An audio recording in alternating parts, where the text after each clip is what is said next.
खुलुमबाय आं माइनाव बसुमतारी गिबियावनो बर' रादाब नायगिरि नोंथांमोनखौ आंनि चेनेलाव बरायबाय लोगोसे गोजोन फुंबिलिनि गाहाम हामलायथि बावहरबाय नोंथांमोननि थाखाय लानानै फैबाय आं गोदान मोनसे रादाब नोंथांमोना भिडिअखौ अननानै जोबजासिम नायलांदो। दिनैनि गिबि खौराङाव दङ दिनै 5 सेप्तेम्बर फोरोंगिरि सान गेदेमा डक्टर सर्वपल्ली राधाकृष्णन बिथांनि जोनोम सान बिथांनि जोनोम सानजों लोब्बा लाखिनानै हादोरनि दाब दाब जायगानि फरायसालियाव फोरोंगिरि सान फालिथायखौ खुंनो साखाफारा जादों। डक्टर सांग्रां ब्रह्म बिथांनि नमिनेशन गथायनाया नेवसि जाबाय होनना खौरां मोननाय जादों। मख'नो गोनांदि डक्टर सांग्रां ब्रह्म बिथाङा 14 नं चिरां दुवार बियाबाव उदां बिजाथि महरै नमिनेशन बिजाथिलाइ गथायदोंमोन नाथाय बिथांनि बिजाथिलाइया नेवसिजाबाय एबा रिजेक्ट जाबाय होनना खौरां मोननाय जादों। जोङो दाबो थांखि लाथ'वाखै जोङो सावरायलायबाय थादों नाथाय मोनसे खोथाखौ जोङो बुंबाय थादों सिगांनिफ्रायनो बुंदों दाबो बुंगोन आरो फैबाय थानाय समावबो बुंगोन मानो होनोबा खाम्फा बरगयारी बिथांनि जिनाखि सम जिनाखि खुंलांनाय सम बे खुंलांनाय समाव जोङो जथेस्थ हेरेसमेन्ट मोननाय सुबुं जोङो बेखौ दाबो बावनो हायाखै। जोंनि ओनसोलाव माबायदि बुथारग्लुंनाय सुथारग्लुंनाय दावराव दावसि जायोमोन जों बेखौ दाबो बावनो हायाखै आरो थांनाय समाव जिनाखि फेरेंगा रनजित बसुमतारी बिथांनि खोथा बिथाङा नैबे 5 बोसोराव बिथाङाबो नैबे समस्थियाव खोब गाज्रि मोनसे गोहोम खोख्लैनानै गालांबाय। गावनि फिसाजोखौ साख्रि होलांबाय, गावनि पिएनि बिसिखौ होलांबाय, गावनि पिएनि फंबायनो साख्रि होलांबाय, गावनि पिएनो साख्रि होलांबाय। दा बेफोरबायदि जिनाखि रायजोजों सोमोन्दो गैयै जिनाखि गावनिल' साननाय गावनिल' उदैखौ साननाय गावनि उदैखौल' साननाय जिनाखि खामानि बेफोर खामानिनि हेंथायै जों गसंथादोंमोन आरो दिनै गसंथागोन आरो गाबोनबो जों गसंथानानै थागोन। पर्बतजरा पार्ट 1 पार्ट 2 गामिनि सुबुंफोरा बिपिएफ दोलोनि बिजाथि मुनमुन ब्रह्मखौ मदद होबाय होनना खौरां मोननाय जादों। बर'नि सानसे सुक्ति रायजो राजानि सानसे सुक्तिया बेनो नामा? सेंग्रा सिख्लाफोरनो साख्रि होनो आरो रायजो राजानि मोजां हाबा मावनो होननाया प्रमद बर'नि रावा बेनो नामा? दा जोंनि हाखौसो एलटमेन्ट होनानै आदानि कम्पानिनोहाय एलटमेन्ट होनानै जोंखौसो होखारनो नागिरदों। बेनो सानसे सुक्तिया बर'नि सानसे सुक्ति रायजो राजानि सानसे सुक्तिया बेनो थाखाय जोङो प्रमद बर' सारनि माबायावहाय बेनि थाखायनो जों दिनैहाय नांगाल फाथि बा हाग्रामा सारनियावहायनो जयेन जाजोबनाय जाहैबाय। जेनेबा फाग्लिजरा पार्ट 1 पार्ट 2 गासिबनिबो गामि मोननैजोंहाय ज' जानानै जोङो नांगालावनो बा बिपिएफआवनो ज' जाबाय। जोंखौ जेबो सहाय होआखै 5 बोसोरावहाय प्रमद बर'आ जेखौबो थगायदों आरो जोंनि माबायावहाय फाग्लिजरा पर्बजरा जेनेबा पर्बजरा फाग्लिजरायावहाय आदानि कम्पानिखौ बसायनोसो माबा जोंनि हाखौहाय लानाय जादों आरो फाननाय जादों आदानि कम्पानिनोहाय। बेनि थाखाय जोङो दा जेबो सुबिदा मोनैनि थाखायनो नांगाल फाथियाव हाबनाय जाबाय आरो थगायदों हाखौहाय जेबो समादान गैयालासिनो रायजो राजानि जेबो सोंनाय फिननाय गैयालासिनो आदानि कम्पानिनो जोंनि हाखौ फानदों आरो एलटमेन्ट होदों। एलटमेन्ट होनायनि थाखाय दा जोङो प्रमद बर'जों सापर्टआनो गैया।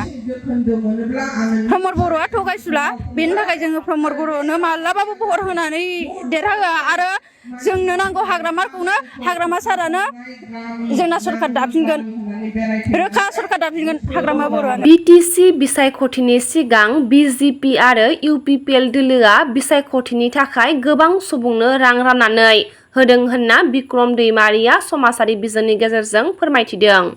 खोनानो मोनदों दिनै जोंहा ट्रेक्टर पार्टिनि दैदेनगिरिफोर लिडारफोर आरो पदमफुलनि दैदेनगिरिफोर लिडारफोरा बिराद पाब्लिकनो फैसा रानदों होननाय खोनादों। जोंहा दिनै बिपिएफ दला फैसा गैया नाथाय जोङो फैसा लायनायखौ जों लायनो नाङा होननानै बुंनो हाया। थां लायथां लानानै फै गथ' गथायाबो थां बिमा बिफायाबो थां बिहामजोआबो थां बिब'आबो थां फिसौआबो थां गासैबो बे बिजेपि आरो इउपिपिएलनि लिडारफोरनियाव फैसाखौ थांनानै लाना फै।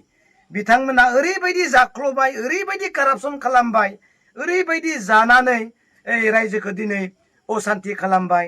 बिटिसिनिफ्राय फैसा बुख्ल'बाय सोरनिबा मा होनना बुंगोन मोननो गोनां सुइटनि फैसाफोरखौबो जाबाय स्टेटनि फैसाफोरखौ दिनै लाबोै जाफैबाय।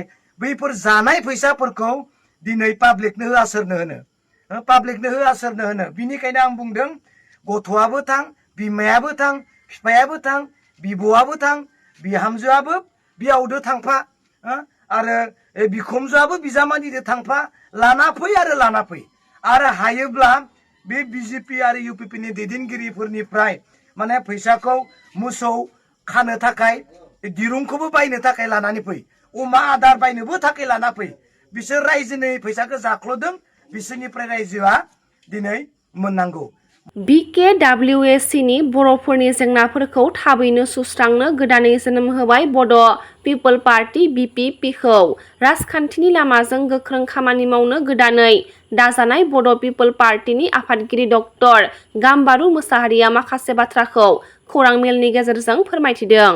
नंगौ गिबियावनो आङो बयखौबो बरायबाय दा जोङो आं दहाय फेसबुक पेजाव गोबां नुदों जे UBPF मा गोदान आफाद दालायखो दा बे नङा एक्चुअली जोङो UBPF-आ दिनैनि आफाद नङा जोङो 3 बोसोर सिगांनो बे BTC-नि बायजोआव थानाय बर'फोरनि गांनाय उखैनाय बेफोरनि खोथाखौ लानानै जोङो गुवारै जों दैदेनलांनो होननानै जों मोनसे आफाद दादोंमोन बेनो जाबाय इउनाइटेड बड' पिपल फेडारेशन दा बे इउनाइटेड बड' पिपल फेडारेशना दिनै सेकेन्ड कनभेनसन दङमोन दा बे सेकेन्ड कनभेनसनाव जोंनि आफादगिरि डक्टर गाम्बारु मोसाहारि बिथाङा रेजिगनेसन होनानै दस्रा मोनसे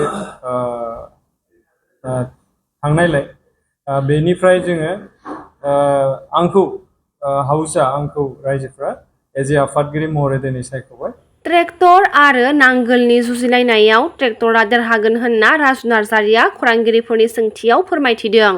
इउपिपिएल हान्जानि मोनसे फोसावदिं मेल जादों बे फोसावदिं मेलाव दिनैहाय लोब रायजोफोर फैदों गोदोनिफ्रायनो रायमाना प्राइमारियाव जों इउपिपिएलआ देरहाबोबाय थादों देग्लाय जों बांसिन भटआव देरहागोन बेयाव गुबुन पार्टिनि सापर्टारा गैयाखौनो होनजायो एसे एनै साफा सानै दङ बावहाय 90% मानसिफ्रानो गासिबो इउपिपिएल गतिके रायमाना प्राइमारियाव जेरै आगोलफ्राव देरहाबोबाय थादों देग्लायबो जोङो गोबां बिबांनि भट लानानै रायमाना बिसिडिसिआव जों देरहागोन। सराइबिल बिजाबाव एबार आं इउपिपिएलनि बिजाथि राजु फैदों दिनै कन्टेस्टआ BPF-जों जागोन BPF-नि केन्डिडेटनि नामा जाहैबाय दाजु दा राजु आरो दाजुनि जे बे जुजिलायनाय राजुआ जाहैबाय ट्रेक्टर आरो दाजुआ जाहैबाय नांगाल ट्रेक्टर आरो नांगालनि दावहायाव ट्रेक्टरा देरहागोन राजुआनो देरहागोन बिल हिसाबै देरहायोबा जिहेतु जोंहा 2025 मायथाइयावहाय प्रमद बर' सारनि फिन खनसेबाव सरकार जानो थांगासिनो दं बे सरकाराव गोग्गोमै बाहागो लानानै सराइबिल समस्तिखौ जोंनि बिटिआरनि 40टा बिजाबनि गेजेराव बयनिफ्रायबो साबना हामनासिन बिजाब बानायनानै दिहुननो थाखाय आङो रायजो राजानि हेफाजाब लानानै आं नाजालांगोन। BTC सोरखारनि ना फिसिग्रा बिफाननिफ्राय 3 नं सिलाकुटि गामिनि लक्ष्मण बसुमतारिया थांनाय 3 बोसोर सिगांनो सोरखारि अनसुंथाइ महरै मोननाय मटर साइकेलखौ 24 नं मुसलपुर बियाबनि इउपिपिएलनि बिजाथि राकेश ब्रह्मनि बिथोनाव माखासे लाइमोनफोरा नारा-नाथायै न'निफ्राय लांनायनि अजद दैखांदों। मैया बुधबार मोनाबिलिनि 6:30 रिंगायाव राकेश ब्रह्मनि बिथांनि समर्थक एबा राकेश ब्रह्मजों थाफानाय जा लाइमोन सेंग्राफोर बिथांमोना आंनि न'आव थांनानै बे जिथु सरकारि आसुनि होनाय बेनिफिसारि डिपार्टमेन्टनिफ्राय आंनो गारि जानो आंनि गथ'नो गारि गंसे होदोंमोन बे गारिखौ जे राकेश ब्रह्मआ जोंखौ थिनहरदो होननानै बे खानैसो सिनाय मोनि बे लाइमोन गथ'फोरा राकेश ब्रह्म थाफानाय बिसोर गथ'फोरा जे आंनिफ्राय जबरदस्ति हिसाबै बे बाइकखौ लानानै फैयो ओंखायनो जे बे बाइकखौ लानानै फैनायाव जे बिथांमोना आं सोंनायाव बुंदों जे नोंथांमोना मानो फैदो जे सार जा राकेश ब्रह्म EM सारा नोंथांनो हरनाय बाइकखौ बिहरफिनदों ओंखायनो जों लांनो फैदों होननानै बिसोर बाइकखौ लानानै थाङो। मा बिफाननि दङ? दा बियो ना फिसिनाय मिन पालन बिफाननि दा बेवहाय बोसोरथामसोनि आवगाय बिथाङा गारिखौ होदोंमोन जे आंनिल' नङा जे जायफोरनो होथावथाव बेबायदिनो होदोंमोन बे गारिखौ ओंखायनो बियो जे आंनि गथ'नोबो गारिखौ नाम खालामनाय होदोंमोन बे गारिया डाइरेक्ट डिलारनिफ्राय फैदोंमोन मंगलदैनिफ्राय बियो हिर' कम्पानि डिलारनिफ्राय बे गारिखौ हरदोंमोन। जानो हागौ बिथां राकेश ब्रह्मआ गावजों हेफाजाब होयिनि थाखाय एबा गावनि दोलोआव थायैनि थाखाय जे बिथां राकेश ब्रह्मआ जबरदस्ति खालामनानै बे बाइकखौ लांनो थिनहरदो जानो हागौ। खाम्फा बरगयारि बिथांनो इउपिपिएलआ बिजाथि होनायनि थाखाय इउपिपिएलनि गोख्रों मावथिफोरा बिपिएफआव हाबबाय होनना खौरां मोननाय जादों। आस्राबारि प्राइमारि इउपिपिएलनि मावथिफोरा ओंखारनानै गोख्रों अजद दैखांदों। इउपिपिएलआव भट होला, खाम्फानो होनाय नंला भटखौ, जोङो हाग्रामा सारनो होसिगोन आरो हाग्रामा सारखौ जोङो बांसिन भटआव देरहाहोनानै जययुक्त खालामगोन आरो। खाम्फानो मानो होनाय नङा नोंथांमोना? बियो इउपिपिएलआव हाबबाय नालाय, इउपिपिएलखौ जोङो गाज्रि मोनना फैखाबाय, बेनिखायनो जों बेनो भटखौ होनाय नङा। खाम्फा हिसाबै माबा मोनसे गाज्रि माबाफोर दं नामा नोंसिनि नोजोराव? खाम्फा हिसाबै आंहा गाज्रि गैया, आं पार्टिखौ दुखु मोननानै पार्टियाव हाबनाय थाखायसो बुंदों। आंहा खाम्फाजों ग्रासबो गैया, लामा सामायावबो लोगो मोनबा रायलायोमोन आगोलाव, जेब्लानाखि बिपिएफ समनि सरखारमोन बे समाव माबामोन इएममोन मानसिया आदा खाम्फाया, दा बेयावबो लामा सामा लोगो मोनबा टाउन सहराव लोगो मोनबा रायलायोमोन, जेबो बिहेभ गाज्रि गैया आरो ओरैनो सिङाव गैया। पार्टि हिसाबै जों दुखु मोनना फैनाय हिसाबै जों बे पार्टियाव थानायखाय जों बेनो भटखौ होला आरो।